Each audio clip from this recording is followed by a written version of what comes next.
Oi pessoal, hoje, como fiz uma leitura de tarô para o Brasil, não para mim, eu vou deixar isso aqui aberto. Eu fiz sobre a política brasileira. No seu interior, os políticos todos sabem bem o que acontece, toda essa corrupção. Os que participam dessa corrupção, no caso, se deixam viciar até mesmo para sobreviverem pela corrupção. No entanto, o conforto deles já lhes viciou a um ponto de recusarem perder qualquer coisa, seja luxo ou o que for. Mas isso está no âmago dos políticos. Ainda que muita gente recuse essa hipótese de conspiração e assim denominam as influências externas sobre a política brasileira, a aldeia global, o incentivo do comércio exterior, ele nasceu para isso, para que países de fora influenciem sobre a política brasileira.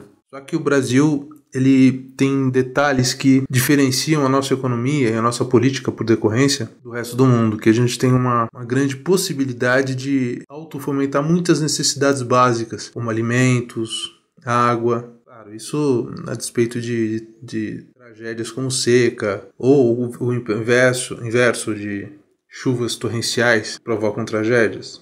Então, essa influência externa ofusca muito os interesses do que a nação precisa e do que esses políticos que mentem farão como congressistas, por exemplo, com raras exceções. Então essas forças externas, elas se esforçam a cada vez mais reforçarem e destruírem essa estrutura política brasileira para que no caos possa se instalar. É porque no caos que todo empreendedor esperto e inteligente vai aproveitar oportunidades para investir. Assim funciona a economia. Não sou eu que faço isso, é a economia. Então quem está fora pensa dessa forma. Bolsas de valores são o templo dessas especulações. Então quando sobe, como subiu a semana passada, 20 mil pontos o Dow Jones, o recorde histórico, para os investidores é maravilhoso. Quem tinha ação antes, que comprou em baixa e vendeu depois de 20 mil pontos para cima, está fazendo festa até hoje. Está vendendo champanhe, tomando champanhe, se embebedando de tanta felicidade. Parabéns para eles, mas é assim que funciona a economia da especulação. Então essas forças externas estão por trás dos nossos líderes políticos, ou a maioria dos políticos, em graus de influência maior ou menor. Então vamos para a história da política brasileira, onde mais antigamente, desde a proclamação da República, sempre havia um acordo de cavalheiros, onde políticos que escondiam suas falcatruas para um não pisar no calo do outro, e ainda assim mantinham a liderança. Então quem estava na liderança lá dos políticos, seja no Congresso, seja no Senado, era porque tinha mais gente dependendo de suas decisões. Geralmente isso era derivado de uma corrupção.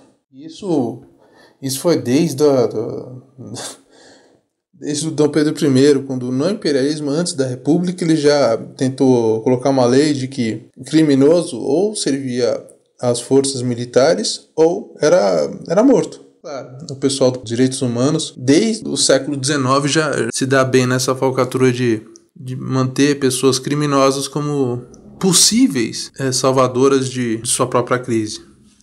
Então, recentemente, digamos, desde o mensalão, começou a haver uma ruptura desta, pelo menos aparente, na estrutura oligárquica brasileira dos políticos. Claro, primeiro foi uma coisa bem superficial, porque os reais responsáveis do mensalão, eles foram ocultos pelo poder que detinham.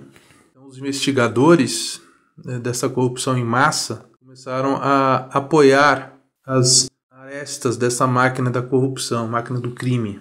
Aí viram que as delações premiadas funcionam. Cada vez mais se apoiam nisso. Atualmente os líderes estão em pânico, então. Quando sequer eles tinham condições de buscar uma cortina de fumaça que salvaria esta força da justiça ou da polícia.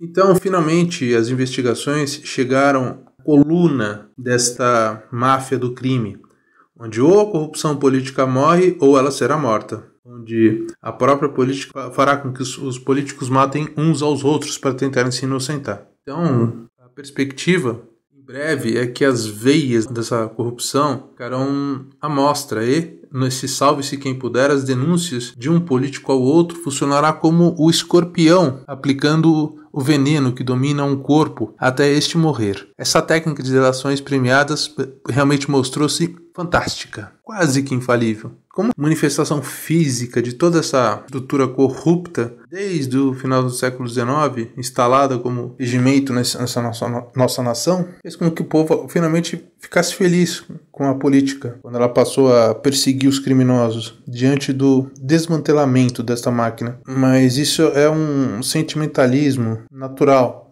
como se fosse de um conflito vencido. Essa ideia física do que está aparentemente acontecendo. No entanto, já existe uma ação astral, concreta, jovem, para atacar indiretamente também essa corrupção, que obriga o dinheiro público a dar sustento a esses marajás. As pessoas comuns passam a ser mais influentes na política do que qualquer político mesmo, ciente de que pior que está, pode ficar. Agora, isso no caminho da existência brasileira indica que muitas forças obscuras brigam pela liderança de forma oculta, velada, quando para os olhos do público são vistos apenas seus dedos externos atuando, como se fosse para este ou aquele segmento da sociedade, como se fosse uma fatia, quando de fato eles são a cobertura do bolo. Então, como resultado ou resumo geral, toda essa mudança na política é apenas uma fase, mesmo que com forte intensidade, quando o fato mesmo é que esses políticos corruptos nada mais são do que peões a interesses ocultos, maiores, e quando os peões caem, são facilmente substituídos por outros. Essa força atuou sem mostrar suas caras e sem deixar que em momento algum apareceram seus nomes incluídos. Isso só mudará quando essas forças que comandam essa corrupção toda forem combatidos. Lembrem-se, eu disse que os peões eles vão ser derrubados. É um jogo de xadrez. Geralmente os peões dificilmente chegam até o final do jogo. Então eles vão ser derrubados e vão ser colocadas outras peças. Pode ser que às vezes um pouco mais influente, como um cavalo, Troia, como uma torre. Aí cabe a sequência dos eventos, saber o que acontecerá. Muito obrigado. Bom dia para quem é bom dia, boa tarde para quem é boa tarde, boa noite para quem é boa noite. Madrugada também.